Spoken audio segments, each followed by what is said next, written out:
Alvorada, bem-vindos a mais um episódio de Mercados e Empresas. Eu sou o Rui Queiroz e hoje vou falar da guerra, e qual é o impacto que a guerra pode ter no futuro próximo dos investimentos. Ahm, eu não gosto de falar de guerra, não é algo que tenha vontade, mas ela acontece, está fora do nosso âmbito a alterar.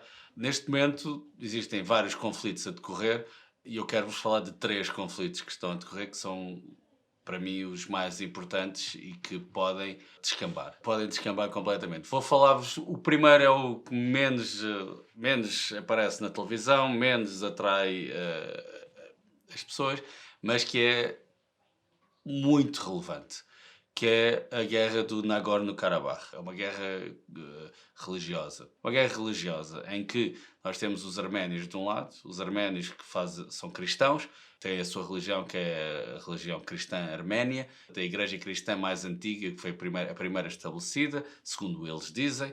Eles não são católicos, não são protestantes, eles são cristãos arménios. E do outro lado temos muçulmanos, que são do Azerbaijão. E o Azerbaijão é muito importante porquê? Porque o Azerbaijão são muito unidos com a Turquia. Portanto, eles fazem parte de um mesmo povo antigo, e eles são muito unidos com a Turquia. Portanto, nós temos a Turquia, a Arménia e o Azerbaijão. A norte da Arménia temos a Geórgia e a Rússia. Já houve muitas batalhas ali naquela zona. A Rússia continua ali em processos com a Ossétia do Norte, a Ossétia do Sul, que fazem parte da Geórgia. Portanto, a Rússia é inimiga da Geórgia, em termos conceptuais. A Rússia é amiga da Arménia, em termos conceptuais. A Turquia e o Azerbaijão são amigos. A Rússia às vezes é amiga da Turquia, outras vezes não é. E a Turquia faz parte da NATO. Portanto, nós temos ali um melting pot que é muito pouco falado, mas que é muito relevante e que é muito relevante para as pessoas que vivem lá. Ou seja, aquele território é extraordinariamente relevante para eles.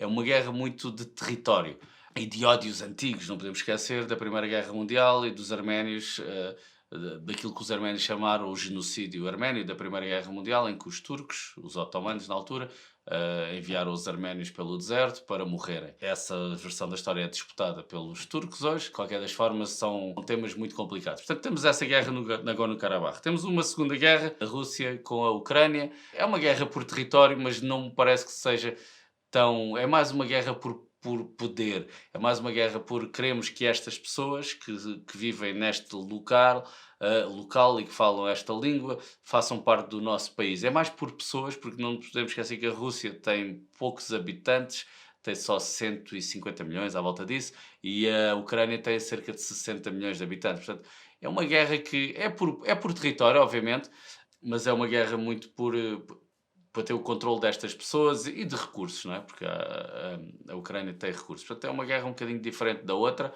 muito mais ativa, não é? Nós vemos muito mais na televisão e onde o Ocidente está plenamente incorporado nessa guerra, fornece armas, faz parte da guerra, não é? Não diretamente, dizem eles, dizemos nós, não é? Os ocidentais, mas enviamos armas, os Estados Unidos também envia.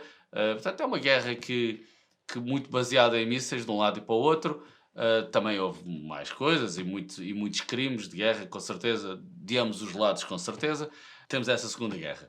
E agora temos uma Terceira Guerra, que na realidade é uma guerra que já ocorre há milhares de anos, não é? Desde que existem homens na Terra Prometida, que aquela é a Terra Prometida. Nós já lá tivemos os cristãos com as cruzadas, antes dos cristãos já houve outras guerras.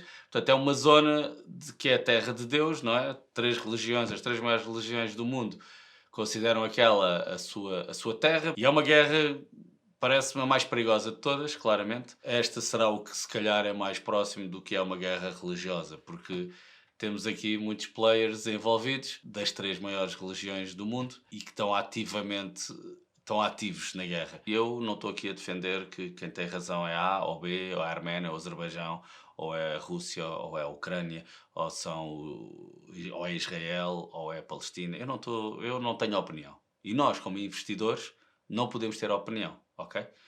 E esse é o primeiro ponto. Não temos opinião. Eu sei que é difícil e nós vemos na televisão coisas a acontecer e começamos e que doem por dentro. E acho que, a mim pessoalmente, o que está agora a acontecer de ambos os lados nesta guerra de Israel na faixa de Gaza é duro porque, enfim, por uma série de motivos que todos falam na televisão, é duro. Mas nós não temos de ter opinião, não podemos dizer, quem tem razão é Israel por causa disto. Não, mas a Palestina, a faixa de Gaza, vive numa prisão de céu aberto há não sei quantos anos e a culpa é de Israel. Seja de quem for, não é o nosso papel estar a ver qual é a culpa. O nosso papel é analisar o que é que está a acontecer, o que é que pode acontecer e depois jogar o nosso jogo. Podemos jogar o outro jogo, ou seja, há dois jogos aqui. Um do jogo, que é o que eu vou falar, que é o jogo dos investimentos. E há o outro jogo, que é muito mais importante, que é o jogo de como nos queremos ser como sociedade, como queremos viver, como queremos estar no mundo. E esse é o jogo 1000 vezes mais importante, ok? Mas eu não vou falar sobre ele, porque não é sobre ele que vocês querem me ouvir falar, e também não é sobre ele que eu quero sequer falar. Portanto, eu vou falar sobre o outro jogo, que é o jogo em que o mundo vai continuar, eventualmente, e que nós temos a sorte, o imensa sorte de, por enquanto, porque pode acontecer uma guerra aqui a qualquer momento. Por enquanto não temos aqui guerras, não é? A primeira coisa que as guerras trazem é tremenda instabilidade. E há guerras que trazem mais instabilidade que outras. A guerra entre os Hutus e os Tutsis no Ruanda traz uma instabilidade local.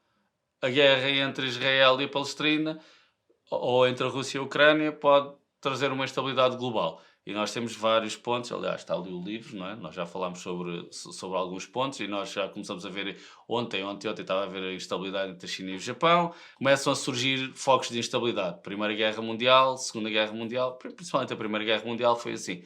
Foco de instabilidade ali, depois cada um colocou-se ao lado do seu amigo naquele momento. Um bocado às vezes circunstancial, mas foi assim que aconteceu. Portanto, vai trazer instabilidade. E em cenário de instabilidade, o que é que pode acontecer ao valor dos ativos? Ninguém sabe, não é? Pode subir muito, pode descer muito. Nós não sabemos exatamente. Ou seja, os mercados gostam de estabilidade e o investidor gosta de estabilidade, gosta de saber que as regras vão ser estas, porque vai saber que se fizer isto vai ter uma rentabilidade de 5%, etc., ou 6%, ou seja o que for a rentabilidade. Mas quando há estabilidade não sabemos, então estamos dispostos a tomar mais riscos. Porquê? Porque pode haver ativos que vão subir muito mais. Então nós estamos dispostos a correr esses riscos. O Rei Dálio falou há pouco tempo atrás, disse uma frase que depois ele completou em posts, acho que foi no LinkedIn e tudo. Cash is king. Portanto, a maleabilidade com que as coisas ocorrem, não é? Ou as coisas são. Ele há 2 anos atrás disse cash is trash. Ok? Quando é que ele disse isso? Disse quando estava tudo batido, cá em baixo, todos os ativos estavam batidos, na altura do coronavírus, da pandemia. Todos os mercados disseram, ele disse, não, cash is trash agora, nós temos que pôr o dinheiro a funcionar. E o dinheiro a funcionar era quê? Era investir, e depois quando subiu, eventualmente ele vendeu, porque ele agora está a dizer cash is king. E o que é que ele quer dizer com cash is king? Quer dizer que, para veres este vídeo, podes-te juntar à comunidade Discord. Lá temos conteúdos exclusivos, que não estão disponíveis no YouTube, nem no podcast. Temos as nossas conversas, discussões, altercações. Nunca tivemos altercações, mas temos muitos temas com os quais falamos todos os dias para nos ajudar a navegar este mundo que está cada vez mais difícil. É uma comunidade que está vibrante, está interessante, eu aprendo bastante, são 52€ por ano, não te esqueças, se quiseres registar tens aqui o link por baixo, espero ver-te lá.